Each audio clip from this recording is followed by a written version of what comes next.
أعوذ بالله من الشيطان الرجيم.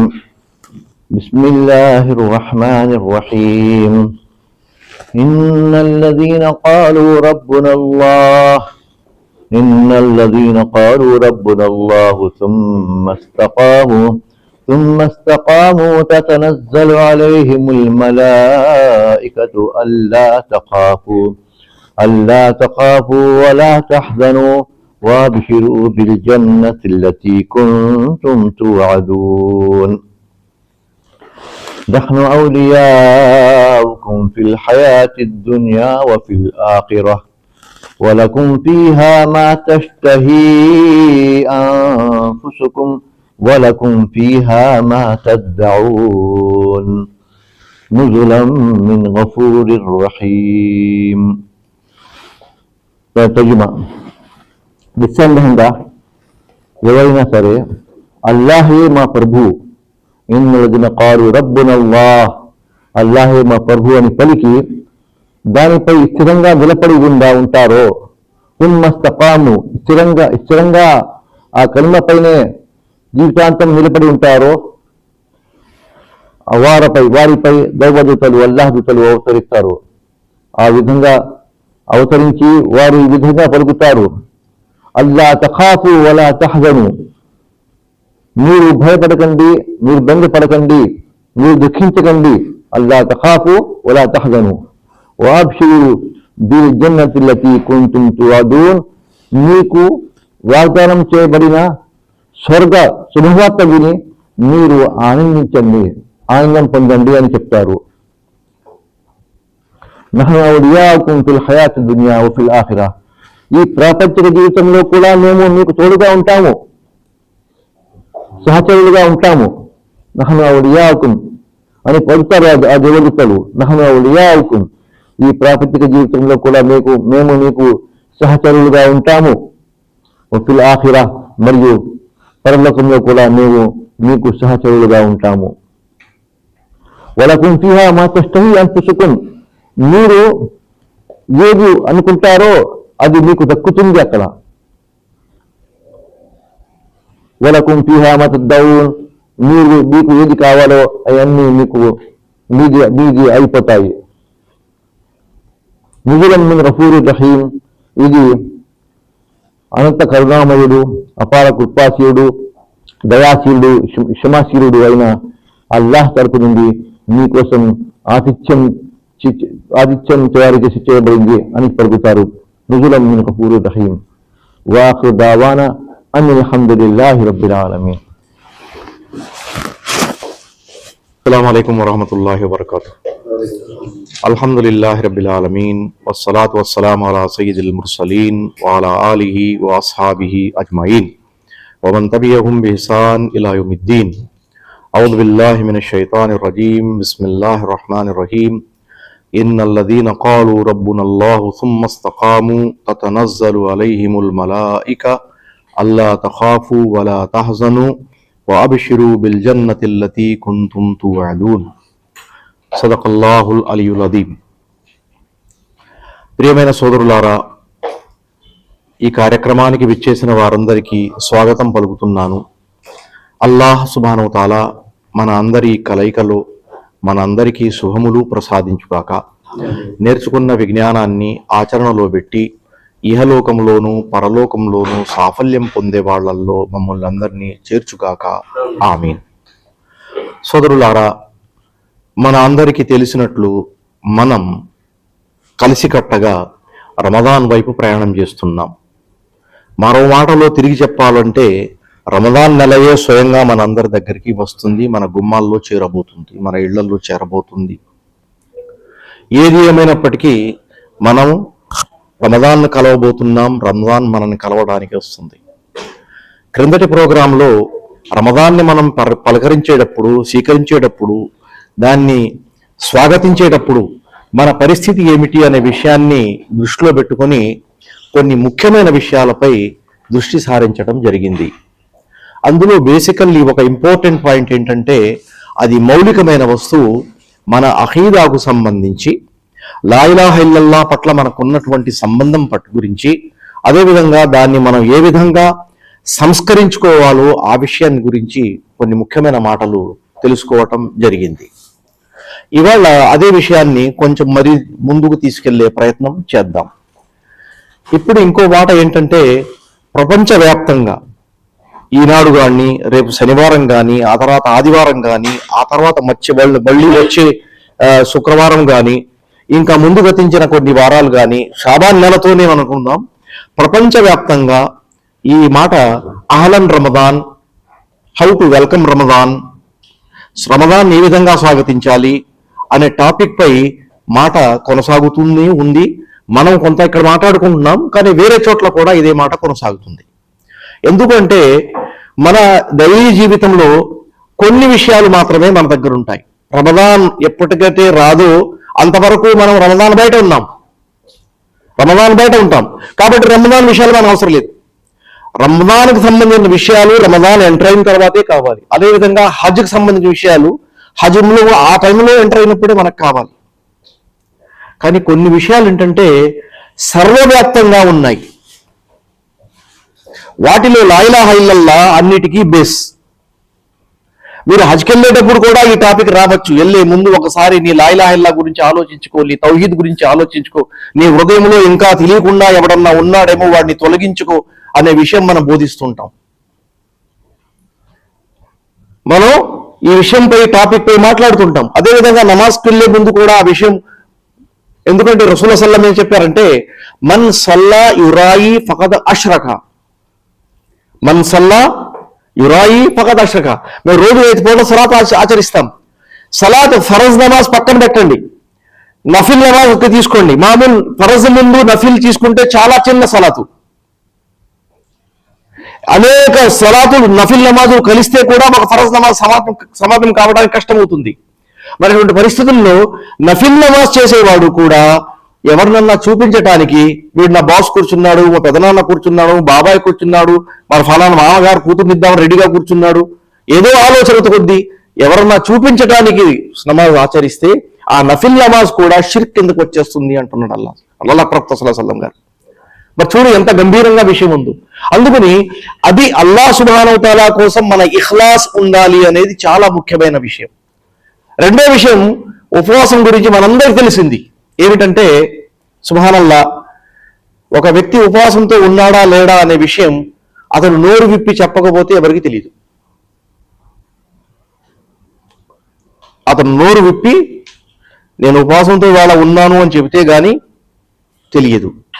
ఒక లెక్క, రమదాన్ నెల వచ్చింది, ప్రతి ఆరోగ్యవంతుడైన ముస్లిం ఈ నెలలో ఉపవాసం పాటిస్తాడు అని మనం ఒక ఐడియాతో ఉంటాం. కాబట్టి ప్రతి వ్యక్తిని మనం ఇతను మంచి ఆలోచన కొద్దీ ఇతను ఇవాళ ఉపవాసంతో ఉన్నాడు అని మేము లెక్క వేస్తాం కదా. అందుకని వాడి గురించి మనం మంచి ఆలోచన ఒకటి ఉంచాలి కాబట్టి ఉంచుకుంటున్నాం. వాడు ఉపవాసంతో ఉండొచ్చు, ఉండకపోవచ్చు. ఇప్పుడు ప్రపంచ పరిస్థితి పరంగా మనం ఆలోచించినప్పుడు పరిస్థితులు ఎలా ఉన్నాయి? మనిషి చూడంగానే అందంగా, గంభీరంగా, ఆరోగ్యవంతంగా కనబడుతున్నాడు. లోపల 116 రోగాలు ఉన్నాయి, 116 సమస్యలు ఉన్నాయి. ఏ సమస్య కొద్దీ అతను ఉపవాసం పాటించడంలో మనకు తెలియదు. తెలుసా? తెలీదు. కానీ మనం అతని గురించి మంచిగా ఆలోచిస్తాం అంతే. అతని బాధలో అతను ఉంటాడు, అతని పరిస్థితుల్లో అతను ఉంటాడు, అతని కండిషన్లో అతను ఉంటాడు. అటువంటప్పుడు మనకు మంచిగా ఆలోచించడానికి ఇక లెక్క ఏంటంటే అతని ఇఖ్లాస్, అదే ముఖ్యంగా పనిచేస్తుంది. ఈ విషయంలో ఒక చిన్న విషయం మీ దృష్టికి తీసుకొస్తానుకుంటున్నాం. అదేంటంటే, సుబ్హానల్లాహ్, మనం నియత్ గురించి అనేక సమస్యలు మాట్లాడుకున్నాం, దానికి సంబంధిత విషయాలు మాట్లాడుకున్నాం, దాని గొప్పతనం గురించి మాట్లాడుకున్నాం, దాని ప్రత్యేకత గురించి మాట్లాడాం, దాని ఘనత గురించి మాట్లాడాం. ఈ హదీస్ మన ముందు ఎప్పుడూ ఉంటుంది. ఏది? ఇన్నమల్ అమాలు బిన్నియాత్ వ ఇన్నమా లికుల్లి ఇంరిఇన్ మా నవా, వ ఇన్నమా లికుల్లి ఇంరిఇన్ మా నవా, ఫమన్ కాన హిజ్రతుహు ఇలల్లాహి వద్దునియా ఇలల్లాహి వరసూలిహి ఫహిజ్రతుహు ఇలల్లాహి వరసూలిహి, వమన్ కాన హిజ్రతుహు ఇలద్దునియా యుసీబుహా అవ్ ఇమ్రాతిన్ యన్కవుహా ఫహిజ్రతుహు ఇలా మా హాజర ఇలైహి. మొదటి హదీస్ పుస్తకాల్లో మామూలుగా ముందుగా ఉండే హదీస్ ఇది. ఈ హదీస్లో ఏం చెప్పడం జరిగిందంటే, మనిషి చేస్తున్న ప్రతి పని యొక్క, ఈ ప్రతి కార్యము యొక్క ఫలితం అతని నియత్ను ఆధారం చేసుకుని ఉంటుంది. నియత్ను ఆధారం చేసుకుని ఉంటుంది. ఎవరైనా వైన్నమాలికుల్ ఇంబ్రిం మానవ, అతను మనసులో ఏ నియత్ కలిగి ఉంటాడో దాన్ని అతను ప్రాప్తిస్తాడు. మరి ఫమన్ కాన హిజ్రతు ఇలల్లాహి వ రసూలిహి, ఎవరన్నా హిజ్రత్ చేస్తే, ఉదాహరణకు ఒక విషయం చెప్పడం, హిజ్రత్ ఒక కార్యం, అది శారీరక కార్యం కదా. ఒక చోట నుంచి ఇంకో చోటకు మనిషి ప్రయాణం చేస్తాడు. మరి అటు పరిస్థితుల్లో ఒక మనిషి ఒక చోట వదిలేసి ఇంకో చోటకు ప్రయాణం చేసినప్పుడు అతని నియత ఏమిటి, అది చూడటం జరిగింది. అతను అల్లాహ్ సంతోషము కోసం, అల్లాహ్ మెప్పు కోసం తన ప్రదేశాన్ని వదిలి నేను ఇంకో చోటకు వెళ్ళిపోతున్నాను, అక్కడ నా ఈమాన్ సంరక్షణ కలుగుతుంది, నేను దాన్ని కాపాడుకుంటాను, అల్లాహ్ సుబ్హానహు వ తఆలా ఆరాధన చేసుకుంటాను, నా ప్రాణాన్ని నేను కాపాడుకుంటాను, అల్లాహ్ ఆరాధన చేస్తాను, నా హలాల్ నేను సంపాదించుకుంటాను, నేను అల్లాహ్ ఆరాధన చేసుకుంటాను, ఒక మంచి ఉద్దేశం కొద్దీ ప్రయాణం చేస్తే అది అల్లాహ్ సుబ్హానహు వ తఆలా అతనికి ప్రసాదించి జవాబు అల్లాహ్ సుబ్హానహు వ తఆలా యొక్క మెప్పు. అందుకని అల్లాహ్ కోసం, అల్లాహ్ ప్రవక్త కోసం ప్రయాణం చేస్తే అతని హిజ్రత్ అల్లాహ్ కోసం, అల్లాహ్ ప్రవక్త కోసం లెక్కల్లోకి తీసుకోబడుతుంది.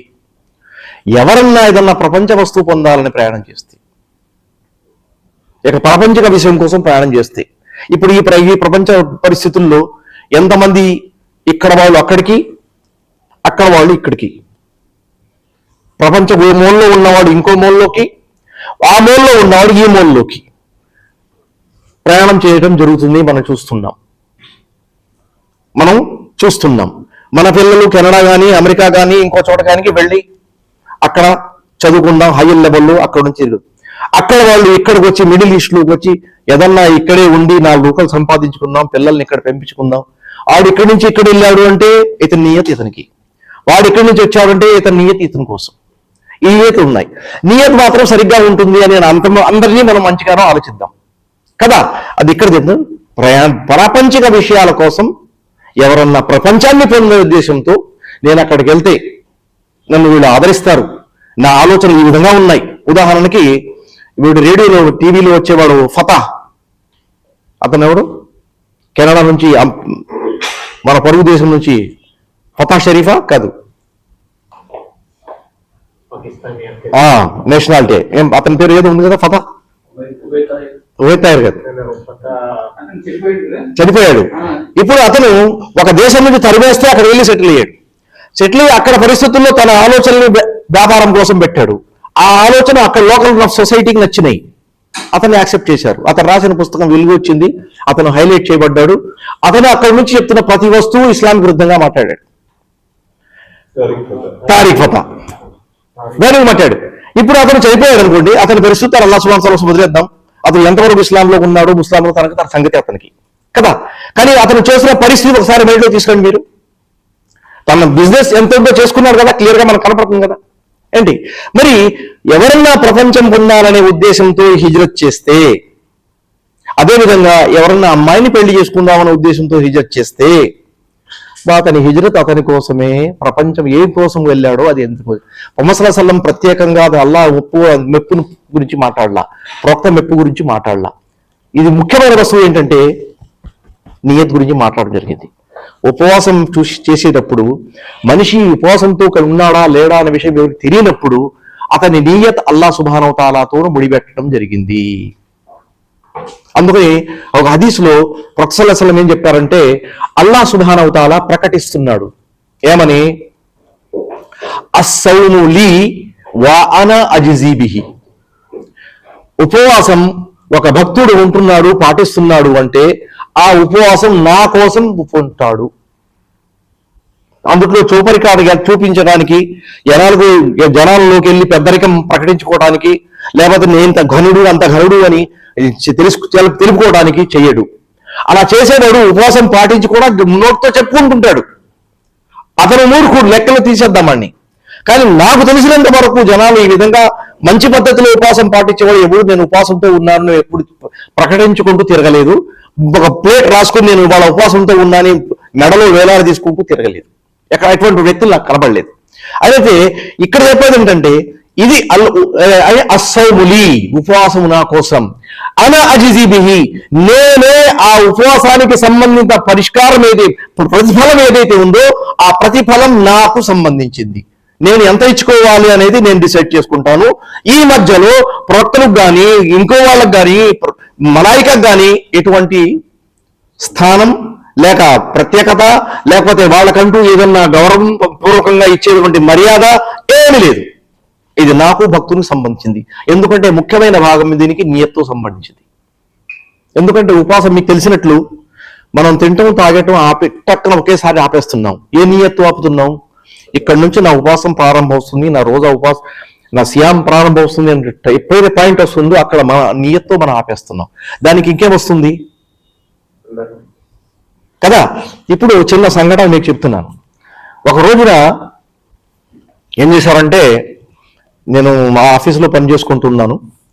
ఒక వ్యక్తి ఏం చేశాడంటే, మీరు 5 నిమిషాలు టైం ఉంటే నా దగ్గర రండి అని నన్ను తోడు తీసుకెళ్ళి ఆయన స్థానంలో కూర్చోబెట్టి నేను ఇప్పుడే వస్తానని వెళ్ళిపోయాడు. ఆ 5 నిమిషాలు అయిపోయినాయి, 10 నిమిషాలు అయిపోయినాయి, 20 నిమిషాలు, 30 నిమిషాలు అయిపోయింది. నేను నా స్థానం వదిలేసి ఇంకో స్థానంలో కూర్చున్నాను. వచ్చే వాళ్ళందరికీ అనుమానంగా ఉంది, ఈడేంటి ఇక్కడ కూర్చున్నాడు అని.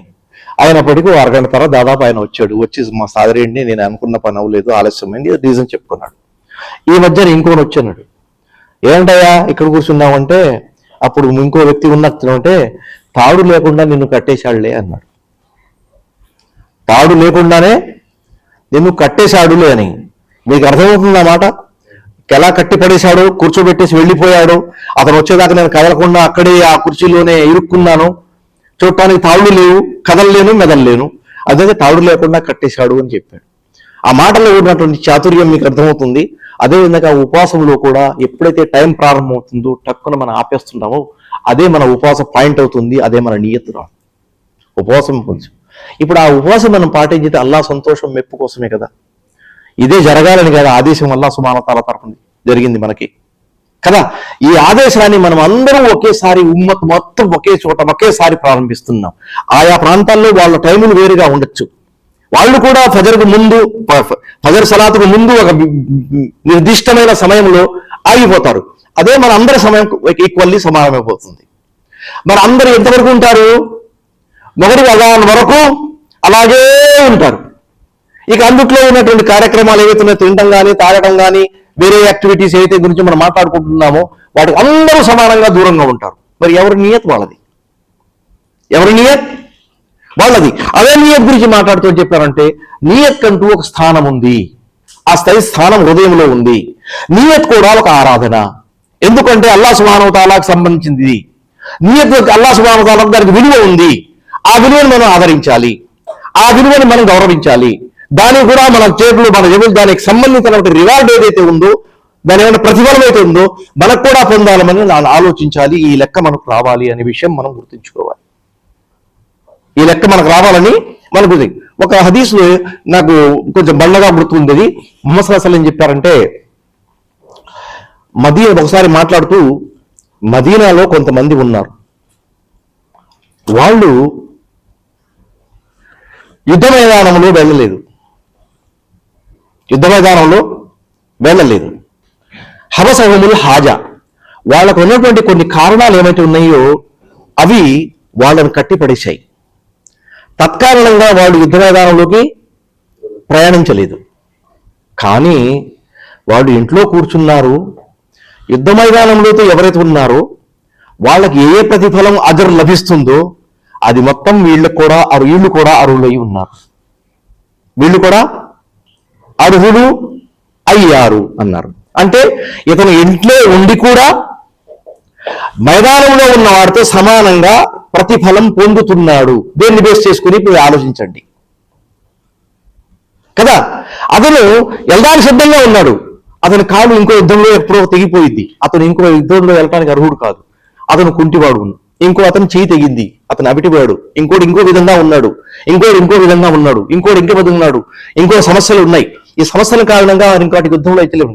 కానీ హృదయం మాత్రం అతనిది ఎప్పటికప్పుడు నేను యుద్ధంలోకి వెళ్ళాలి, నేను అక్కడ వెళ్ళాలి, షహీద్ అయిపోవాలి, నేను ఎక్కడి నుంచి షహీద్ అవ్వాలి, నేను నా ఇస్లాం కోసం ఇది చేయాలి. అతని తపన ఏదైతే ఉందో నియత్ సంబంధించింది అది కొనసాగుతుంది. అందుకని ప్రొఫెసర్ సల్లల్లాహు అలైహి వసల్లం ఏం చెప్పారంటే వీళ్ళు వాళ్ళు ఈ విషయంలో సమానము అని చెప్పారు. ఈ విషయంలో సమానం అని చెప్పారు. అంటే దానికంటూ ప్రత్యేకత ఉంది. ఆ విషయాన్ని మనం ఇక్కడ గుర్తు చేసుకోవాల్సిందంటే ఉపవాసం మన ముందు వస్తుంది. ఉపవాసం యొక్క సంపూర్ణ అజర్ మనకు పొందాలనే నియత ఒకటి మనం చేసుకుందాం. రెండో విషయం దీనికి సంబంధించి ఏంటంటే ప్రత్యేకంగా ఎందుకు చెప్పుకుంటున్నామంటే ఒక నెల తర్వాత మళ్ళీ ఈ ఉపవాసం ఉండదు. ఆ తర్వాత ఏమైనా ఉపవాసాలు ఉంటే వాలంటరీ ఉపవాసం, నఫిల్ ఉపవాసాలు మీరు ఉండొచ్చు, ఉండకపోవచ్చు. ఉంటే మీకు మంచిది, లేకపోతే మిమ్మల్ని ఎవరు దూషించరు, తిట్టరు కదా. మరి ఇటువంటి పరిస్థితుల్లో మనం ఈ వచ్చిన అవకాశాన్ని వదులుకోకుండా పూర్తిగా ఉండాలి కదా. ఇప్పుడు ఒక చిన్న డయాగ్రామ్ మీకు దృష్టిలో పెట్టుకుంటాను. ఒక రోజున ఒక నోటీస్ వచ్చింది. మీ ఆఫీసుల్లో కూడా కొన్ని నోటీసులు వస్తుంటాయి. అందులో ప్రతి ఒక్క వారం రోజుల ప్రోగ్రాం ఉంది. అందులో ఎవరెవరు అటెండ్ అవ్వాలనుకుంటున్నారో మీ పేర్లు ఇవ్వండి అంటే మా వాళ్ళందరూ కలిసి పేర్లు అన్ని ఇచ్చేశారు. ఒక వెరైటీగా ఉంటుంది, ఆఫీస్ వదిలి ఇంకో ఆఫీసులోకి వెళ్ళి అక్కడ హాయిగా వారం రోజులు తిరిగి రావచ్చు అని పేర్లను రాసేసి ఆఫీస్ వాళ్ళు ఏం చేశారంటే సెలెక్ట్ చేసి కొంతమందిని పంపించారు. అక్కడ వెళ్ళిన తర్వాత వారం రోజులు గడిపోయిన తర్వాత వాళ్ళకు పేపర్ ఇచ్చారు మనకి. ఆ పేపర్లో ఏం చేశారంటే ఒక డయాగ్రామ్ హాయిగా గడియారం లెవెల్లో బొమ్మ వేసింది. 7 రోజులు అటెండ్ అయిన వాళ్ళకి కంప్లీట్ గ్రీన్ లో పూర్తి సర్కిల్ చేసి ఇచ్చారు. ఒక రోజు ఆబ్సెంట్ అయిన వాడికి ఇంత % ఆబ్సెంట్ అని చూపించాడు. అక్కడ 2 గ్రీన్ లేదు, వైట్ పెట్టాడు అంత దూరం. 2 రోజులు అయిపోయిన వాడికి మైనస్ అయిన వాడికి 2 రోజులు ఆబ్సెంట్ అని ఈ విధంగా చూపించాడు. ఫైనల్లీ అందరికీ సర్టిఫికెట్ ఇచ్చేశాడు. ప్రోగ్రామ్ లో అటెండ్ అయ్యాడని సర్టిఫికెట్ ఇచ్చేశాడు. కానీ ఎవరు ఎంత ఆబ్సెంట్ అయ్యాడో చూపిస్తున్నాడంతా కదా. ఇటువంటి డయాగ్రామ్ మీ ముందు వచ్చినప్పుడు మీరు చూడండి, రమదాన్ సంబంధించి కూడా మనకు సర్టిఫికెట్ ఇవ్వచ్చు, రమదాన్లో ఇవి అటెండ్ అయ్యాడు అని. కానీ రమదాన్ యొక్క సంపూర్ణ అజరికి అర్హుడయ్యాడా లేడా అంటే అటువంటి డయాగ్రామ్ ఒకటి మన తయారవుతుంది. ఏ సెక్షన్ లో అతని నియత్ డిస్టర్బ్ అయింది, ఏ సెక్షన్ లో ఇతను ఇక్కడ ఫెయిల్ అయ్యాడు, ఏ సెక్షన్ లో వెనకబడిపోయాడు, ఆ రోజు ఉపవాసం ఎవరు రీబత్ చేశాడు, ఆ రోజు ఉపవాసం రోజున ఎవరికి అబద్ధం చెప్పాడు, అవన్నీ మైనస్లు అంతవరకు డయాగ్రామ్ మీకు మైనస్ గా చూపిస్తే ఆ మొత్తం వచ్చిన ఒక 4 రోజుల డయాగ్రామ్ చూసుకుంటే మన పరిస్థితి ఏంటి చెప్పండి. మనం ఎలా అనిపిస్తుంది, మనం ఎంత బలహీనంగా ఉన్నాం, ఎక్కడెక్కడ గడ్డి తిన్నాం అనే విషయం తెలుస్తుంది కదా. అది తెలియక ముందు అల్లాహ్ సుబ్హానహు వ తఆలా ఈ వస్తువుల్ని దాచి ఉంచాడు. మనమే ముందుగా ఎగబడి అడుగు ముందు వేసి ముందుగా ఆలోచించి ఇటువంటి వస్తువులు దొరికే ఛాన్సెస్ ఉన్నాయి కాబట్టి మనం దీన్ని సరిదిద్దుకోవాలనే ఒక ఆలోచనను మనం క్రియేట్ చేసుకోగలిగితే రమదాన్ గురించి ఇంకా ఎక్కువ మనం వినవసరం లేదు, ఎవరికి చెప్పవసరం లేదు, మాట్లాడవసరం లేదు. రమదాన్లో ఎదురయ్యే పెద్ద సమస్యలు మనకి ఏం లేవు. ఒకసారి ఉపవాసం ప్రారంభించిన తర్వాత విరమించే వరకు పెద్ద సమస్యలు ఏమున్నాయి చెప్పండి? ఏమి లేవంతగా. హజ్కి సంబంధించి వెంట్రుకలు ఊడితే వెంట్రుకలు ఉన్నాయా లేదా అని భయపడాల్సి ఉంటుంది. ఇక్కడ అడ్డుకోవట్లేదు కదా. బోర్డు దిగిపోయి నడుస్తున్నట్టు కాలు తగిలి డోర్ దిగిపోయి నేను పరిస్థితి భయం ఉంటుంది, అది కూడా లేదు. అందుకని జాగ్రత్తగా ఉండాల్సిన విషయం ఏంటంటే నియత్ సరి చేసుకోవాలి. నేను ఉపవాసం ఉంటున్నాని 2 నోరు కంట్రోల్లో పెట్టుకోవాలి. అస్యాము అస్సబర్, అస్యాం అస్సబర్, అస్యాం వల్ ఇమ్సాక్. సియామ్ అంటే కంట్రోల్ చేసుకుంటాం, ఇన్సాఫ్ అంటే ఆగిపోవటం, సబర్ అంటే కంట్రోల్ చేసుకోవటం. ఇదే కావాలా? ఆత్మ ఏమంటాం మనం? సెల్ఫ్ కంట్రోల్ ఏమంటాం? ఆత్మ నియంత్రణ ఏమంటామండి? సెల్ఫ్ కంట్రోల్ కదా ఆత్మ నియంత్రణ అంటే.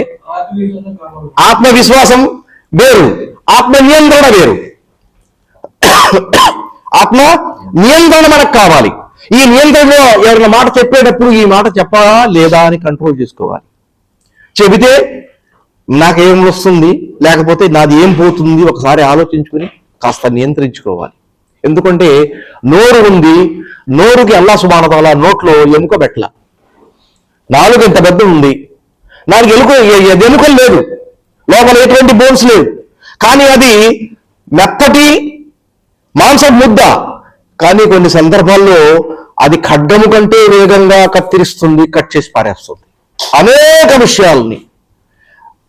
అండి. ఒకటి, ఎదుటివాడి హృదయాన్ని కట్ చేయవచ్చు, ఎదుటివాడిని గాయపరచవచ్చు, అది ఎదుటివాడు బాధపడతాడు కదా. కానీ దుఃఖమైన విషయం అంటే మనకు తెలియంది, అది స్వయంగా మమ్మల్ని నష్టపరుస్తుంది అనే విషయం మనం మర్చిపోతున్నాం. అది స్వయంగా మమ్మల్ని పాడు చేస్తుంది, నష్టపరుస్తుంది విషయం మర్చిపోతున్నాం. ఎదుటివాడిని నుంచోబెట్టి నువ్వు ఇలాంటి వాడు తిట్టారనుకోండి, ఆ తిట్లు అతని హృదయాన్ని గాయపరుస్తాయి. కానీ ఫలానా వాడి గురించి నేను రీబత్ చేశాను అనుకోండి, ఆ విషయం అతనికి తెలియదు, కానీ మొత్తం నా విషయం ఉన్న వస్తువులన్నీ మొత్తం తుడుచుకుపోతున్న విషయం నేను మర్చిపోతున్నాను. మరి అదే విషయాన్ని ఉపవాసంలో కాస్త జాగ్రత్తగా మనం కంట్రోల్ చేసుకోగలిగితే మిగతా 11 నెలలు కూడా ఇది కంటిన్యూ అయ్యే ఛాన్సెస్ ఉంది. కాబట్టి దీన్ని మీ కోసం ప్రమోట్ చేయడం జరిగింది, ఇంట్రడ్యూస్ చేయడం జరిగింది అని అల్లాహ్ సుబ్హానహు వ తఆలా అన్నాడు. అల్లాహ్ సుబ్హానహు వ తఆలా అంటాడు. అదే అల్లాహ్ సుబ్హానహు వ తఆలా ఏమన్నాడు సూరతుల్ బకరాలో, యా అయ్యుహల్లదీన ఆమను కుతిబ అలైకుముస్ సియామ్ కమా కుతిబ అలల్లదీన మిన్ ఖబ్లికుమ్. మీకోసం రోజా ఉపవాసం ఏదైతే ఉందో అది విధి గావించబడింది. విధి గావించడం వల్ల ఏం జరిగింది? కొత్తగా మేము ఇంట్రడ్యూస్ చేయలేదా మీపై మేము టెస్ట్ చేయగల. గతంలో మనం ప్రీవియస్ ఉన్న మీకంటే ముందు ఉన్న వాళ్ళపై టెస్ట్ చేశాం, ఇది అప్లై చేశాం. దానివల్ల మంచి ఫలితాలు వచ్చినాయి. తత్కారణంగా మీరు కూడా అప్లై చేసి చూడండి, మీకు ఫలితాలు దొరుకుతాయి అని అల్లాహ్ సుబ్హానహు వ తఆలా అన్నాడు. లఅల్లకుం తత్తఖూన్, మీలో తఖ్వా, అల్లాహ్ పట్ల భయభీతి, మీ పట్ల మీకు నియంత్రణ, మీ సమాజం పట్ల మీకు మంచి అవగాహన, మీ గురించి మీ సేవ కాపాడుకోవాలనే ఒక విషయం ఆలోచన మీకు రావచ్చు అని అల్లాహ్ సుబ్హానహు వ తఆలా విషయం చెప్పారు. ఇది ఒక సెక్షన్. రెండో విషయం ఏంటంటే, రమజాన్కు సంబంధించి మన పిల్లల్లో ఒక ఎదురంటే ప్రోత్సాహం మనం పెంచాలి. పిల్లల్లో మనం ఉపవాసం గురించి చిన్న పిల్లలుగా ఉండక మనం ప్రోత్సహించకపోతే ఎదిగి పెద్దవాళ్ళైన తర్వాత అందుట్లో 10% మాత్రమే వాళ్ళు చుట్టుపక్కల వాళ్ళని చూసి ఉపవాసం పాటించగలుగుతారు. రిమైనింగ్ 90% పీపుల్ ఎదిగిన తర్వాత ఉపవాసం పాటించరు. ఇది ఎక్స్పీరియన్స్ ద్వారా మనకు తెలుస్తుంది. అందుకని చిన్నపిల్లలు ఉండగానే వాళ్ళకి ఏదన్నా చెప్పి, సహాబా కిరామ్ రజియల్లాహు తఆలా అన్హు ఏం చేసేవారంటే, పాలు తాగే పిల్లలకు కూడా వాళ్ళు పాలు ఇవ్వకుండా, వాళ్ళు పాలు పట్టకుండా వాళ్ళు దూరంగా ఉంచి రమజాన్ నెలలో ఏదన్నా వస్తువులు ఇచ్చి ఆడించి సంకలో పెట్టుకుని ఊడు అలా తిప్పుకొచ్చి వాడు పాలు అడగకుండా అడ్డపడేవాళ్ళు. అతను ఉపవాసం ఈ విధంగా వాళ్ళకి రమజాన్ నెలలో ఆ పిల్లలకి అలవాటు చేసేవారు. అలా చేశారు వాళ్ళు అంత గట్టిగా. ఎందుకంటే ముందుగా ముహమ్మద్ సల్లల్లాహు అలైహి వసల్లం గారు ఉన్నారు, వాళ్ళలో అంత పట్టుదల ఉంది. మనం ఏం చేస్తున్నామంటే, మన పిల్లలు పెద్దవాళ్ళు అయిపోతున్నారు, తండ్రి కొడుకు ఒక చిన్న మాట చెప్పలేకపోతున్నాడు, తల్లి కొడుకు ఒక మాట చెప్పలేకపోతుంది, తండ్రి కూతురు ఒక మాట చెప్పలేకపోతున్నాడు. ఎందుకంటే సమాజం ఈ విధంగా మార్పులోకి వచ్చేసింది. అటువంటిప్పుడు ఉపవాసం పాటించమని అంటే నాన్న ఇంట్లో కానీ తల్లి ఇంట్లో కానీ పిల్లలు ఉపవాసం లేకుండా ఉంటున్నారు. పెద్దవాళ్ళు ఇప్పుడు చెప్పలేకపోతున్నారు. అందుకని పిల్లల విషయంలో జాగ్రత్త తీసుకోవాల్సిన అవసరం ఒకటి ఉందని నేను మీ అందరినీ మనవి చేస్తున్నాను. ఇన్షాల్లా మీ పిల్లలు ఏమైనా ఉంటే దగ్గరలో వాళ్ళకు కూడా ఇన్షాల్లా ఉపవాసం గురించి సంబంధించి ఈ విషయం తీసుకోండి. మూడో విషయం ఏంటంటే జకాత్ సంబంధించి. అల్హమ్దుల్లా ప్రతిసారి మనం రమజాన్కు ముందు జకాత్ గురించి మాట్లాడుకుంటాం. జకాత్ ఎంత చెల్లించాలి అనే విషయం మీ అందరికీ తెలుసు. 2.5%. మీ దగ్గర బంగారం ఉంటే సర్ప్లస్ ఎంత ఉండాలి? 85 గ్రాముల ఒరిజినల్ గోల్డ్, అంటే 24 క్యారెట్ల బంగారం. అంతకు మించి 85 గ్రామ్స్ ఆ పైన ఉంటే దాన్ని మనం నిసాబ్లోకి తీసుకుంటాం. కానీ ఈ విషయంలో బంగారం కానీ వెండి కానీ లెక్కేశారు. బంగారం కానీ వెండి కానీ, అల్లదీన యక్నిజూన الذهب والفضة ولا ينفقونها في سبيل الله فبشرهم بعذاب أليم. సూరత్ తౌబా, సూరత్ అన్ఫాల్ నాకు గుర్తులేదు. అక్కడ ఆయతలో అల్లాహ్ సుబ్హానహు వ తఆలా ఏం చెప్తున్నారంటే, బంగారం కానీ వెండి కానీ వీటికి ఉన్నటువంటి విధిగా ప్రారంభమైన జకాత్ చెల్లించకుండా ఉన్న వాళ్ళకి రేపు మరణించిన తర్వాత ఖయామత్ రోజున వీటినే పలకలుగా తయారు చేసి నిప్పులు మార్చి వాళ్ళ వాతలు పెట్టడం జరుగుతుంది అని చెప్పడం జరుగుతుంది. ఈ రెండింటికి సంబంధించి బంగారం కానీ వెండి కానీ మీ వ్యాపార వస్తువులు కానీ, అదేవిధంగా మీరు ఇంకేం ఇస్తులు అంటే మామూలుగా పశువులు కానీ లేకపోతే పక్షులు కానీ, అంటే బర్డ్స్ ఉన్నాయనుకోండి, మరి లైవ్ స్టాక్ కానీ, ఇటువంటి అనేక వస్తువులు అల్లాహ్ సుబ్హానహు వ తఆలా ప్రవక్త సల్లల్లాహు అలైహి వసల్లం గారు సూచించారు. ఇవన్నీ మీ ఆస్తిలో నుంచి ఇంత చెల్లించాలని. ఎప్పుడైతే ఆ ఆస్తి పర్టికులర్ లెవెల్కి చేరుకుంటుందో అప్పుడు చెల్లించాలి. రమదాన్ దానికంటూ ప్రత్యేకమైన ఏమీ లేదు. రమదానికి కొంతమంది మామూలుగా అనుకుంటారంటే, మామూలుగా బయట పరిశ్రమ రోజుల్లో ఒక ఖర్జూరం ఎవరికైనా దానం చేస్తే ఒక ఖర్జూరంతో సమానం, రమదాన్ నెలలో దానం చేస్తే 70 ఖర్జూరాలతో సమానం. ఎందుకంటే రమదాన్ నెలలో ఏదన్నా మంచి కార్యం యొక్క ఫలితం ఎక్కువగా ఉంటుంది అనేది ఒక హదీసుల్లో వివరించడం జరిగింది. కానీ విధి దానం కూడా అలాగే జరుగుతుందా అనేది ఎవరైనా కొంతమంది ప్రశ్న రేపారు.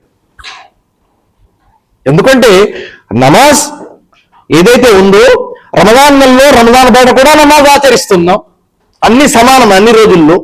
మరి రమదాన్లో ఎక్కువ ఎలిమిట్ చేస్తుంటే అల్లాహ్ సుబ్హానహు వ తఆలా తరఫు నుంచి దానికి ప్రతిఫలం ఉంటుంది. కానీ జకాత్ కూడా అది వర్తిస్తుందా అనే దానికి సమాధానం మన దగ్గర ఎక్కడా లేదు. కానీ జనాలు చేసుకుంటానికి ఒక గుర్తుగా మేము రమదాన్లో పెట్టుకుంటామంటే, రమదాన్కు దానికి సంబంధించిన జకాత్ చెల్లిస్తామంటే దానికి అభ్యంతరం లేదు. కానీ ఆ సంవత్సరానికి సంబంధించి ఆ పూట చెల్లించడం మంచిది, అంతవరకు. రెండో విషయం ఏంటంటే, ఈ ముఖ్యమైన విషయం జనాలు చేస్తున్న తప్పును పాయింట్అవుట్ చేసుకుందాం. ఏం చేస్తారంటే, జనాలు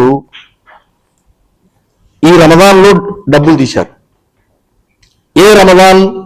ఈ వచ్చే రమదాన్ కదా, రమదాన్లో డబ్బులు తీశారు.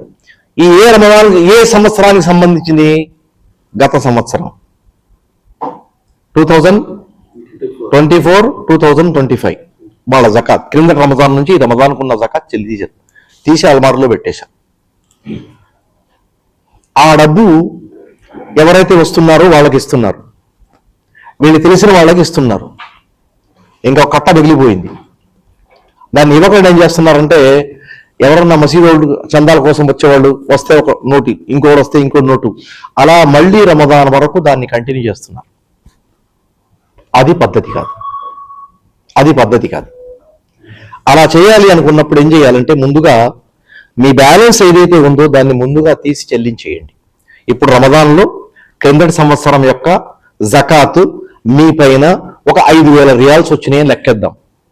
ఆ 5,000 రియాలు ఈ రమదాన్లో మీరు ఎప్పుడైతే తీస్తారో వెంటనే అతి తక్కువ సమయంలో ఎవరెవరికి అందాలో ఎవరికెక్కడ వెళ్ళాలో ఇచ్చేయండి. వెంటనే అతి తక్కువ సమయంలో ఇచ్చేయండి.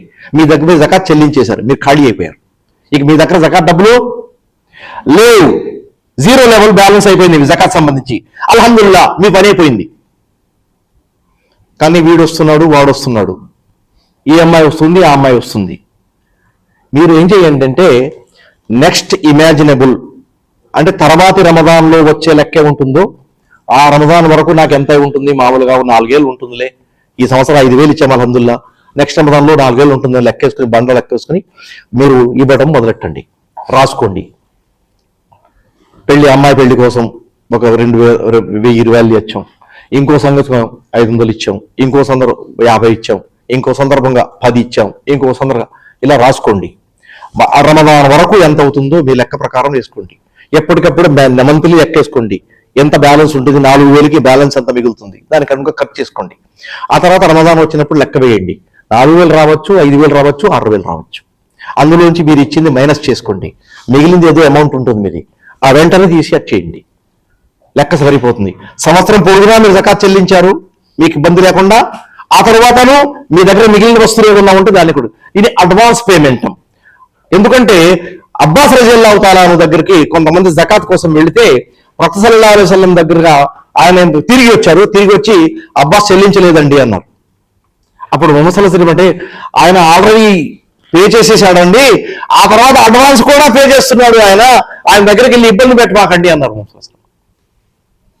సో ఈ పాయింట్ ఆఫ్ వ్యూతో మనకు కావాలనుకుంటే, మనం ఒక నియంత్రణలో ఉండాలంటే మనకు చేయాల్సిన ఈ పద్ధతి ఒకటి అందుబాటులో ఉంటుంది. అది కాకుండా ఏం చేయాలంటే, నగలకు సంబంధించి మాటికి జనాలు అడుగుతుంటారు, నగలు ఎంత కట్టాలి, ఎందుకు కట్టాలి. మన పండితుల్లో 2 విభేదాలు వచ్చినాయి.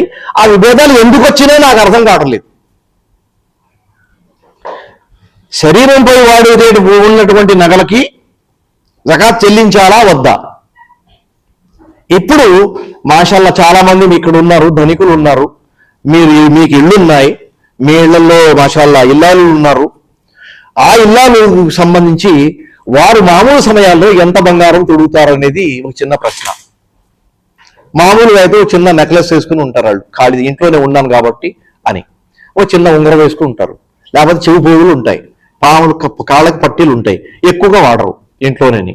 వాళ్ళు వాడటం వల్ల వాళ్ళకి కొన్ని సమస్యలు ఉంటాయి, అందుకని వాళ్ళు వాడరు. ఆ చిన్న వస్తువుపై జకాత్ ఎందుకు ఇవ్వాలి అన్నా ఇక పండితులు ఇవ్వగలరు. ఇమాం హనీఫా రహ్మతుల్లాహి అలైహి అంటారంటే నువ్వు వాడుతున్నావా లేదా, నీ ఆధీనంలో ఉంది ఇంత డబ్బు, దానివల్ల పేదవాడికి లాభం జరగాలి, దానివల్ల ఒక పేదవాడికి లాభం చెందాలి, లాభం చేకూర్చాలి. అందుకని నీ పేరు మీద ఉన్న నెక్లెస్, నీ కూతురు పేరు మీద ఉన్న నెక్లెస్, నీ కోడల పేరు మీద ఉన్న నెక్లెస్, ఇంకో బామ్మ ఇంటే బామ్మ మీ దగ్గర ఉన్నట్టు చేయి పోగులు, అవన్నీ లెక్కేసి మొత్తం ఎంత వెయిట్ ఉందో దానికి 2.5 నువ్వు చెల్లించాలి అని గట్టిగా ఆయన చెప్తున్నాడు. ఎందుకంటే పేదవాడికి లాభం పొందాలి అని. మొత్తం కలిగి ఒక ఇంట్లోనే ఉంటున్నారు కాబట్టి ఒక ఇంట్లోనే లెక్కేస్తున్నాడు ఆయన. కొంతమంది పనులు చేస్తారంటే ప్రతి ఒక్కటి పేరు ఉంది, ఆయనకు ఐడెంటిటీ ఉంది, ఆయనకంటూ ఒక అస్తిత్వం ఉంది, అందుకని ప్రతి వాడిని వేరే వేరే లెక్కేయటం వల్ల ఏ వ్యక్తి దగ్గర ఒక దగ్గర ఎక్కువ ఉండొచ్చు, ఎక్కడ తక్కువ ఉండొచ్చు. పాతకాలం బాంబు ఉందనుకోండి, పాత బంగారం ఇంత ఉంటుంది, ఆవిడ కంగనాలని ఇదని అదని ఇంత ఉంటుంది. కొత్త జనరేషన్ దగ్గర ఏముంటుంది, మామూలుగా ఏముండదు, చిన్న నెక్లెస్ ఉంటుంది, అందులో చిన్న బంగారం ఏముంటుంది, డైమండ్ ఉంటుంది. ఆ డైమండ్ ఈక్వల్ టు ముసలావిడ దగ్గర ఉన్న బంగారం కంటే ఎక్కువ ఉంటుంది. అయినప్పుడు ఇది రాయి కాబట్టి లెక్కలోకి రాదు. డైమండ్ అన్నది రాయి కదా, దాని లెక్కలోకి రాదు. మరి ఈ విధంగా జనాలు ఏం చేసినప్పటికీ ఇది వాళ్ళ కోసం చెల్లించాల్సిన వస్తువు పేదవాడికి చెందాలి లాభం అనేది ఇమాం గారి లెక్క. మిగతా వాళ్ళు ఏం చేస్తారంటే వేరే వాళ్ళకి ఎవరి కాళ్ళు సెపరేట్ చేసుకోవాలి అని లెక్క చేస్తుంటారు. మన విషయానికి వచ్చినప్పటికీ మనకు వేరే వేరే ఆస్తులు ఉంటాయి. ఇళ్ళు ఉండొచ్చు, ఇన్కమ్ వస్తూ ఉండొచ్చు, దానికి ఎలాగూ ట్యాక్స్ ఎప్పుడెప్పుడు మనం కట్టేస్తున్నాం. అయినప్పటికీ వచ్చి ఉన్నటువంటి నిల్వ డబ్బులపై సంవత్సరం తర్వాత ఎంత వస్తుందో, ఎంత ఏర్పడుతుందో, ఎంత మొత్తం వస్తుందో దాన్ని లెక్కేసుకుని దానికంటూ జకాత్ చెల్లించడంలో అభ్యంతరం లేదు, చెల్లించాలి కూడాను. అదేవిధంగా వేరే సోర్సెస్ ఆఫ్ ఇన్కమ్ అయినా ఉంటే దాన్ని కూడా లెక్కేయండి.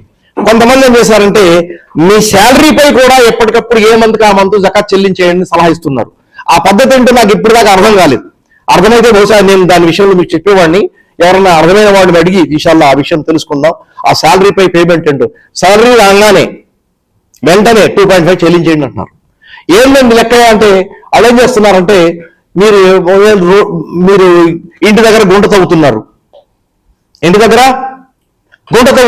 పాత్ర వేద్దామని, గిడ్లు లోపల ఏర్పడేద్దామని, సేవ్ చేసుకుందామని, లేకపోతే వాటర్ ట్యాంక్ కోసం ఏదో తవ్వుతుంటే ఒక పెద్ద బిందు బయటపడింది, అందులో బంగారు నాణాలు నిండుగా ఉన్నాయి, అదంతా మీ ఆస్తి ఏంటి, అది అనుకోకుండా తక్కువ ఒక లాటరీ రూపంలో మీకు దొరికింది కదా, దాన్ని వెంటనే మీరు 2.5 జకాత్ చెల్లించాలి. అదేవిధంగా జీతంలో కూడా వెంటనే మంత్ ఎండింగ్ లో మీకు సాలరీ వచ్చింది 5,000, 10,000, 30,000, 40,000, 50,000 ఎంతో కొంత, ఆ వచ్చిన దాంట్లో 2.5 చెల్లించేయండి, మీ లెక్క చూసుకోండి అంటున్నాడు. ఏమైనప్పటికీ ఒక పేదవాడికి మీ డబ్బు ద్వారా లాభం చెందాలి అనే విషయం ముందుగా మెయిన్లీ దృష్టిలో పెట్టుకున్నారు. మరి దేనికి జకాత్ సంవత్సరానికి ఒకసారిగా చెల్లించేది, మరి నెల ఎలా చెల్లిస్తామనే పాయింట్ కూడా అడిగే వాళ్ళకి సమాధానం ఇవ్వాల్సి ఉంటుంది, వాళ్ళు ఇవ్వలేకపోతున్నారు. అయినప్పటికీ మీరు జాగ్రత్తగా ఒక పద్ధతి నడుచుకోండి. మీ సర్ప్లస్ ఎంతుందో లెక్కేసుకోండి యాన్యువల్లీ, దానికంటూ యాన్యువల్లీ ఒకసారి చెల్లించేయండి. ఎందుకంటే సంవత్సరంలో జకాత్ ఒకేసారి చెల్లించాలి కాబట్టి దాన్ని ఈజీ మార్గం అడాప్ట్ చేసుకోండి. ఇది సింపుల్ గా. ఇక ఇంకో విషయం కూడా మీతో చర్చించాల్సిందంటే మామూలుగా రమదాన్ వస్తుంది. రమదాన్లో మనం ప్రత్యేకంగా మాట్లాడుకునే వస్తువులు ఏముంటాయి? ఇంకో వస్తువు ఒకటి ఉంది నా మైండ్లోంచి వెళ్ళిపోయింది, జస్ట్ ఫిత్రా. రమదాన్ ఎండింగ్ లో ఉంటుంది కాబట్టి దానికంటే మీరు బాధపడవసరం లేదు.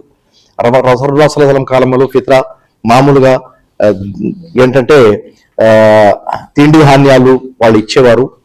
నేటి కూడా కొంతమంది గట్టిగా తిండి ధాన్యాలు ఇవ్వాలి అని గట్టిగా పట్టుపడుతున్నారు. అయినప్పటికీ డబ్బులు చెల్లించి ఎదుర్కోండి అని చెప్పిన పండితులు కూడా ఉన్నారు. సహాబాలో కూడా ఇటువంటి ఈజీ యాక్టివిటీ తీసుకున్న వాళ్ళు ఉన్నారు. ఇమాం అబూ హనీఫా మాత్రం చాలా గట్టిగా చెప్తున్నారు, వాళ్ళకి డబ్బులు ఇచ్చేయండి అని గట్టిగా చెప్తున్నారు. ఎందుకంటే వాడు ఆ పండుగ రోజున కావాల్సిన వస్తువులు కొనుక్కుంటాడు, లేకపోతే 10 మంది నుంచి డబ్బులు వచ్చింది తీసుకెళ్లి అప్పు చెల్లించుకుంటాడు. వాడు అప్పులు ఉంటాయి చెల్లించుకుంటాడు, వాడు లబ్ధి పొందుతాడు వాడి పద్ధతిలో. మీరు బియ్యం గింజ ధాన్యాలు ఇచ్చారుకోండి, అయిన ఇంట్లో మూటలు పడేస్తాడు, తీసుకెళ్లి మూటలు అక్కడ లోపల పడేస్తాడు. ఒక వర్షం వస్తే తడిచిపోతుంది, వాడికి నష్టం కూడా జరిగే ఛాన్సెస్ ఉంది. అందుకని ఈ విధంగా మీరు చేయండి ఆయన ఇచ్చిన సలహా చాలా మంది పాటిస్తున్నారు. అయినప్పటికీ ఆయన్నే కామెంట్ చేస్తున్నారు. వాడుకోవడానికి ఆయన మాటను వాడుకుంటారు, కామెంట్ తీసుకెళ్లి మళ్ళీ ఇమాం హంబలి గారు అంతలా చేస్తున్నారు. అందుట్లో ఈ ఐరనీ ఏంటో నాకు అర్థం కాలేదు. ఈ పెద్దవాళ్ళని ఈజీగా కామెంట్ చేస్తుంటారు మన వాళ్ళు. మీరు చెప్పబోతున్నారు తరావీ గురించి. అబ్బా, ఇది చాలా సింపుల్ విషయం, దీని గురించి మాట్లాడుకునే అవసరమే లేదు. మీరు ఎక్కడైతే ఉన్నారో మీ దగ్గరగా మీ సమయానికి అనుగుణంగా మీరు డిసైడ్ చేసిన సమయానికి అనుగుణంగా ఏ నమాజ్ మీరు చెల్లించాలనుకుంటే చెల్లించుకోండి. తరావీ అనేది నఫిల్ నమాజ్. తరావీ అనేది నఫిల్ నమాజ్ పూర్తిగా వాలంటరీ తెలుగులో మనం ఉంటాం ఐచ్ఛికమైనది. మీరు చేశారా ప్రతిఫలం మీది, చేయలేదా మీకు అడిగేవాడు లేడు. ఇక మీరు చేస్తున్నప్పుడు మనం ఒకసారి గుర్తించవలసినంటే, నేను ఈ తరావీ చేయాలని డిసైడ్ చేయనప్పుడు ఒక మంచి పద్ధతిలో ఒక టార్గెట్ పెట్టుకోండి. నా టార్గెట్ అంటేనే కనీసం ఒకసారి నేను ఇమాం వెనకాల ఒక ఖురాన్ కంప్లీట్ గా చదువుతాను, నేను వింటాను అనే కనీసం మినిమం పెట్టుకోండి. పెట్టుకుంటే ఏముందంటే సంవత్సరం పొడుగునా మనం ఎప్పుడు ఎలాగో ఖురాన్ తక్కువగా చదువుతున్నాం. రమదాన్లో ఒకసారి ఖురాన్ విన్న వాళ్ళం అవుతాం, దానికల్లా నష్టమేమి లేదు. మన ఇమాం వెనకాల నిలబడి జాగ్రత్తగా వింటమే. అట్లా పూర్తిగా రమదాన్ నెలలో ఒక ఖురాన్ చదివే ఇమాం ఎక్కడ దొరుకుతాడో అతని ఇప్పుడు ఈ ఏరియాలో అయితే మనకి చాలా ఈజీగా మీకు నచ్చిన వాయిస్ లో అటువంటి ఇమాం దొరుకుతారు. ఆయన దగ్గరికి వెళ్ళి ఆయన వెనకాల నిలబడి సల్లి చేసుకోండి, హాయిగా ఉంటుంది. అది నా దగ్గర సమయం లేదు, ఇషా తర్వాత వెంటనే డ్యూటీ ఉంటుంది అనుకుంటే ఇక మీ పర్సనల్లీ ఆ రాత్రి పూట ఎప్పుడు మీరు ఏ అనుగుణంగా చేసుకుంటే అది మీ ఫ్రీడమ్. ఎందుకంటే నాకు కావాల్సింది ఏంటంటే 2 లక్ష్యాల నుంచి పెద్ద లక్ష్యం పూర్తి ఖురాన్ చదవడం. ఎందుకంటే రసూలుల్లాహ్ సల్లల్లాహు అలైహి వసల్లం గారు స్వయంగా రమదాన్ నెలలో జిబ్రీల్ గారికి ఖురాన్ వినిపించేవారు, ఆయన నుంచి వినేవారు. రసూలుల్లాహ్ సల్లల్లాహు అలైహి వసల్లం పూర్తిగా మనం ఫాలో చేయడం కంటే టార్గెట్ ఏదో అంటారు, aim 2 stars you will throw high అని మీరు విని ఉంటారు. దాన్ని టార్గెట్ ఆకాశంలో ఉన్న పెద్ద నక్షత్రాలు టార్గెట్ చేయండి, తత్కారణంగా మీరు ఎక్కువ దూరం వరకు ఆ బాణాన్ని పారవేయగలరు, త్రో చేయగలరు. అటువంటిప్పుడు రసూలుల్లాహ్ సల్లల్లాహు అలైహి వసల్లం గారి సున్నతి తీసుకోండి, మన వరకు అయినంత వరకు మనం చేద్దాం, దాన్ని ఫాలో చేద్దాం. ఇక రకాతుల సంగతి అంటారా, దానిపై మీపై వదిలేశాను. ఆ విషయంలో మనం మాట్లాడుకుని ఏ లాభము లేదు. దాని గురించి మాట్లాడుకుని అనేక సంవత్సరాలుగా జనాలు ఫైట్ చేసుకుని సాధించింది ఏమీ లేదు. నేను ఒకసారి ఒక పుస్తకం చదివాను, ఆ పుస్తకంలో ఈ రకాతులకు సంబంధించి ఇంత పుస్తకం నేను మొత్తం చదివేశా. చివరికి ఏంటంటే ఎవరు గెలవాల, ఈయన తలపత్రులు హనఫీ అలే హదీస్ 8 రకాతులు 20 రకాతులు, 8 రకాతులు 20 రకాతులు, వీళ్ళిద్దరూ మాట్లాడుకుంటూనే పోతున్నారు. మొత్తం చదివేసిన తర్వాత రిజల్ట్ నాకు తెలిసిందంటే ఏంటి, సౌదీ పండితులు చెప్పిన లెక్కగా ఏంటి 20 రకాతులు, అందులో 8 రకాతులు ముహమ్మద్ సల్లల్లాహు అలైహి వసల్లం గారు చదివినట్టు ప్రూఫ్ ఉంది, 20 రకాతులు చదివినట్టు ప్రూఫ్ లేదు. ఒకటి చెప్తున్నాం. కానీ మనం నఫిల్ నమాజ్ కాబట్టి మీరు ఎంతన్నా చదువుకోవడానికి ఓపెన్ డోర్ పెట్టారు. ఇప్పుడు మీ ఇమాం 20 చేస్తుంటే ఫాలో అవ్వండి. ఆ 20 రకాతుల్లో అతన్ని ఒక పారా చదివి రమదాన్ మొత్తంలో ఒక ఖురాన్ కంప్లీట్ చేస్తుంటే అతన్ని ఫాలో చేయడంలో అభ్యంతరం లేదు. నఫిల్ నమాజ్ ఏంటి, అల్లాహ్ సుబ్హానహు వ తఆలా కృతజ్ఞత చెప్పండి, జమాత్తో ఈ నఫిల్ చేయడానికి పర్మిషన్ ఇచ్చాడు, జమాత్తో ఇది చేసుకోవడానికి అనుమతి ఇచ్చాడు, దాన్ని యూజ్ చేసుకోండి. నేను 8లోనే ఇమాం సాబ్ ఈ పని చేస్తున్నాడు అంటే నాకు 8 నచ్చింది అంటే అటువంటి ఇమాములు కూడా ఉన్నారు, అది పూర్తి చేసుకోండి. మీరు స్వయంగా నేను 2 రకాతుల్లో ఇంట్లో చదువుకుంటాను, అందులో పూర్తి ఖురాన్ చదువుకుంటాను అనుకుంటే ఖురాన్ పట్టుకుని హాయిగా మీ ఇంట్లోనే మీరు 2 రకాతులు చదివండి. ఆ 2 రకాతుల్లోనే పూర్తి ఖురాన్ చదవండి. ఒక రకాత్ వితర్ చేసుకొని 3 రకాతుల్లో ఆ రోజు పూర్తి చేసుకోండి, ఏ అభ్యంతరం లేదు. మాకు ముఖ్యంగా కావాల్సింది మీరు ఖురాన్తో ఎక్కువ సమయం గడపడం, టార్గెట్ అది. దీన్ని ఎవరు ప్రిఫర్ చేసుకుంటారు వాళ్ళకి వద్దాం, దీన్ని ఎవరు ప్రిఫర్ చేసుకుంటారు వాళ్ళకి వద్దాం. ఆ బండ పుస్తకం చదివేంట్లో అదే వచ్చారు వాళ్ళు. ఏదో చివరికి ఏం డిసైడ్ అంటే 8 రకాతులు సున్నత్, 8 కానిది నఫిల్ ఎన్నో చదువుకోవచ్చు. ఇమాం మాలిక్ రహ్మతుల్లాహి అలైహి గారి తర్వాత ఏం జరిగిందంటే 36 రకాతులు చదివారు, 36 రకాతులు. ఆ పాలకుడు ఆ రోజుల్లో ఆ ఏరియాలో ఉన్న రాజుగారు ఎవరైతే ఉన్నాడు పాలకుడు, ఆయనకి 9 మంది కొడుకులు, ఎంతమంది? 9 మంది కొడుకులు. 9 మంది కొడుకులు అంటే ఒకరికి 4 రకాతులు చదివించాడు, పంపించాడు ఆయన. ఎన్నైనాయి? 36. ఆ తర్వాత ఆయన ముందు వచ్చి ఒక రకాత్ చదివించి 37 రకాతులు పూర్తి చేసి వెళ్ళేవాడు. ఎవరు ఏం చెప్పలా, హాయిగా జనాలు చదువుకుని వెళ్ళేవాడు. అందరూ హాఫిజుల్ ఖురాన్ చదివారు. వాళ్ళు చదివినప్పుడు నఫిల్ నమాజులు మనం చదవడంలో అభ్యంతరం లేదు. ముఖ్యంగా మనకు కావాల్సిందంటే ఎక్కువసేపు మన ఖురాన్తో ఉండటం ఒకటి. రెండోది, నా పరిస్థితి ఇలా ఉంది అంటే నేను మామూలుగా ముందుగా వెళ్ళిపోతాను, నాకు ఈ సమయం దొరకటం లేదు, నాకు డ్యూటీ ఉంటుంది, పరిగెత్తాల్సి ఉంటుంది అనుకున్నప్పుడు మీకు అందుబాటులో ఉన్న చిన్న మస్జిద్లు, చిన్న రకాతులు ఎక్కడ దొరుకుతాయో అక్కడ చెయ్యండి. ఎందుకంటే ఒక హదీస్లో ఏం చెప్పారంటే, ఇమాం ప్రారంభం నుంచి సమాప్తమయ్యే వరకు ఇమాంతో ఎవరైతే అతను నమాజ్ చేస్తాడో అతనికి ఆ రాత్రి తరావీ చేసినట్టు పుణ్యం ప్రాప్తిస్తుంది, ఖియాం చేసిన పుణ్యం ప్రాప్తిస్తుంది అని చెప్పడం జరిగింది ఈ హదీసులో. మీ ఇమాం అంతే చిన్న చిన్న చేసుకుని ఆ ఇమాం మీరు అడాప్ట్ చేసుకున్నారు, అయిపోయింది. కానీ అంతటితో ఆగమాకండి. మీరు తీసుకెళ్లిన చోట ఖురాన్ తీసుకెళ్లి చదవండి. మీకు చదవడం రాకపోతే క్యాసెట్లో పెట్టుకుని ఖురాన్ జాగ్రత్తగా ఉన్న చోట వినండి. ఖురాన్కు ప్రత్యేకత అంటూ ఈ నెలలో ఉంది. ఆ ప్రత్యేకత ఎక్కువగా మాట్లాడే అవసరం మనకు లేదు. ఎందుకంటే ఈ నెలలోనే ఖురాన్ అవతరించింది. ఏ నెలలో? రమదాన్ నెలలో. ఆ రమదాన్ నెలలో జరిగిన ఆ ప్రత్యేకమైన విషయాన్ని ఎక్కడో ఒక పండితుడు కొంచెం ఆయన వల్ల ఏ మాట ఎక్కడ రైటింగ్ లో జరిగిందో చెప్పడంలో జరిగిందో తేడా వచ్చింది. దాన్ని పూర్తిగా జనాలు ఏం చేశారంటే షాబాన్ 15కి మార్చేశారు. అది షాబాన్ 15 రీసెంట్లీగా గడిచింది. హాయిగా ఏ రోజు నమాజ్ చేయని వాడు ఆ రోజులో ఆయన ముసల్లా చేసుకుని రూమ్ లో కూర్చుని నమాజ్ చేసుకుని పెద్ద పండితుడిలా కూర్చున్నాడు. కొత్తగా ఇస్లాంలోకి వచ్చిన స్టూడెంట్స్ ఎవరైతే ఉంటారో ఇవాళ పొద్దున క్లాస్ లో కూర్చుంటే నేను ఇలా జరిగింది ఏంటి ఇలా విషయాన్ని అడుగుతున్నారు నన్ను. అది ఎప్పుడు మసీదుకి వెళ్ళడం నాకు తెలియదు, కానీ వాళ్ళ మాత్రం రాత్రి మాత్రం హాయిగా ముసల్లా పెట్టుకుని కూర్చుని సువాల్లా అందులో చేస్తున్నాడు. 2 రకాతులు హోల్సేల్లో చదివేస్తున్నాడు. ఏంటి గురువు గారు అని అడుగుతున్నాడు. సూర దుఖాన్లో కాదు, ఇన్నా అన్జల్నాహు ఫీ లైలతిన్ ముబారకతిన్ ఫీహా యుఫ్రఖు కుల్లు అమ్రిన్ హకీం కదా. అక్కడ సూరత్ ఇన్నా అన్జల్నాహు ఫీ లైలతుల్ ఖదర్, దీన్ని ఖురాన్ నేను లైలతుల్ ఖదర్ లో అవతరించాను. ఈ లైలా ఆ లైలా అంటే ఈ మనం మాట్లాడుకునే లైలా మజ్ను లైలా కాదు. లైలా అంటే రాత్రి. ఈ రాత్రి ఆ రాత్రి ఒకటే.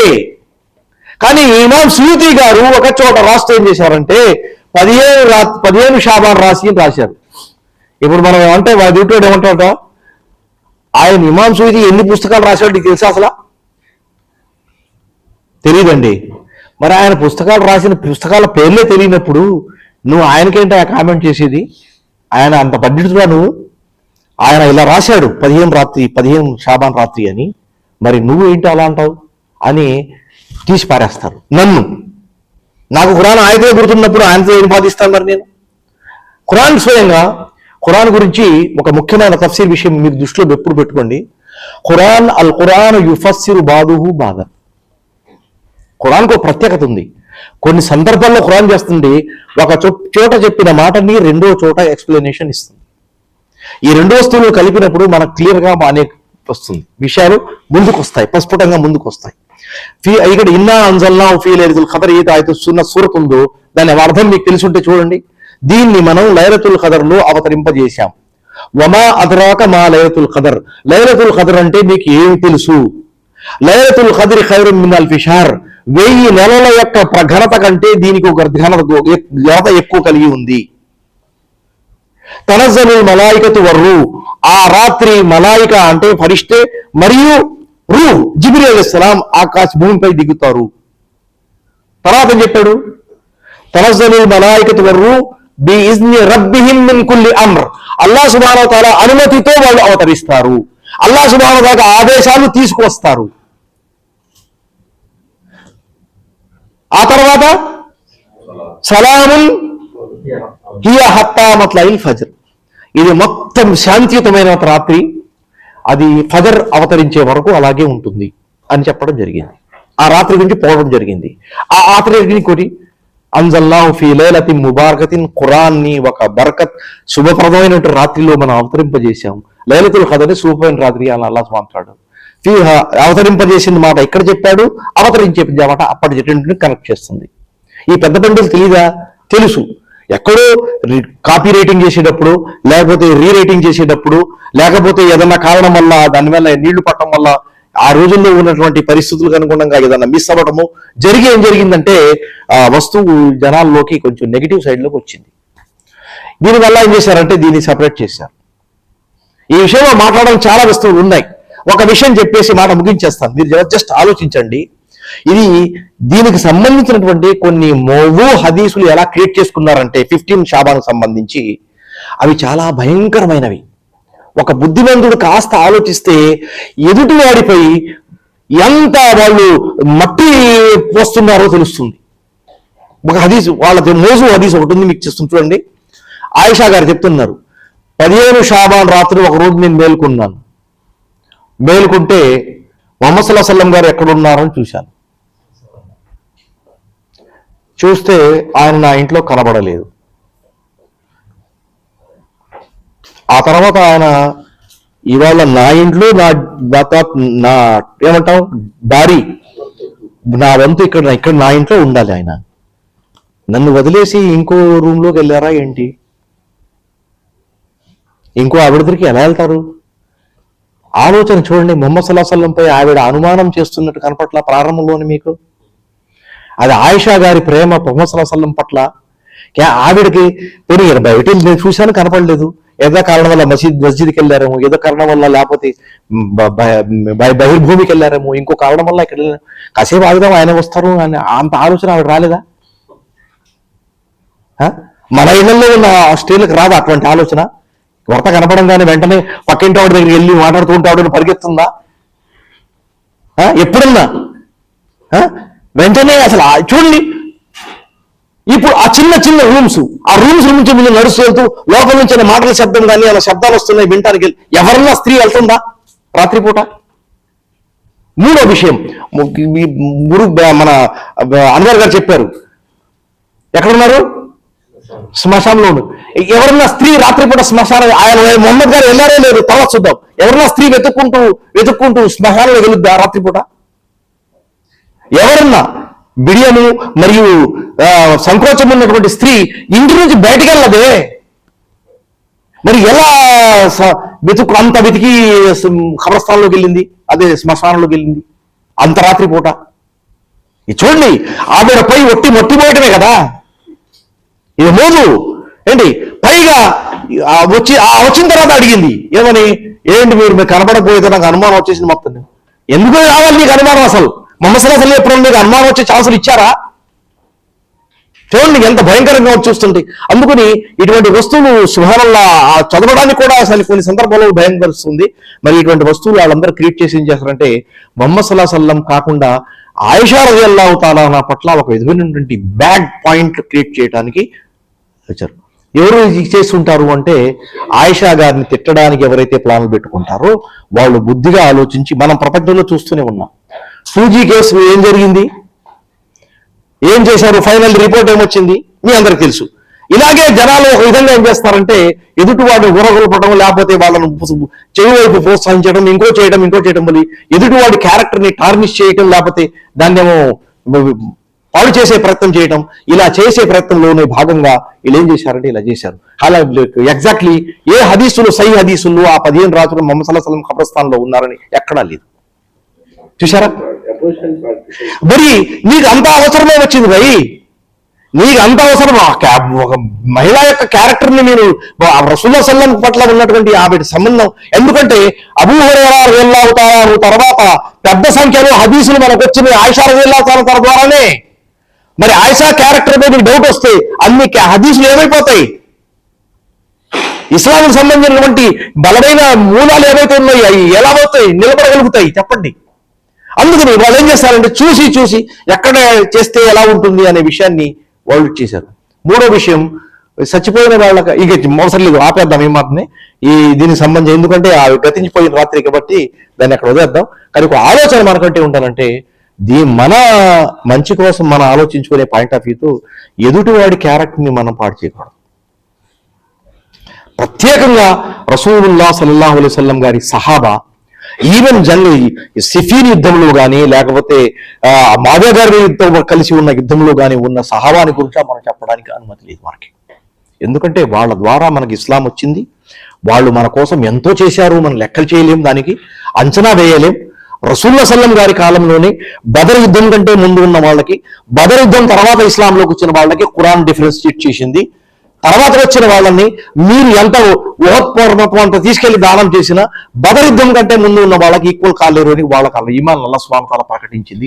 ఆ విధంగా వాళ్ళని ముహమ్మద్ సల్లల్లాహు అలైహి వసల్లం గారిని ఒక ఐడియా ఇచ్చి ఏం చేశారంటే మనం అన్ని విధాలా వాళ్ళని ఆదరించాలనే విషయం. ఈ ఆదరణ కొదవ మనకి యాక్సెప్టబుల్ కాదు. తత్కారణంగా ఈ చెడు అనేది స్ప్రెడ్ అవుతుంది. మనకే హక్కు లేదు. అల్లాహ్ తాలా మమ్మల్ని అందరూ సన్మార్గం చూపించాలి, సద్బుద్ధి ప్రసాదించాలి. ఆమీన్. జజాకుముల్లాహు ఖైరన్. అస్సలాము అలైకుం వరహ్మతుల్లాహి వబరకాతుహు.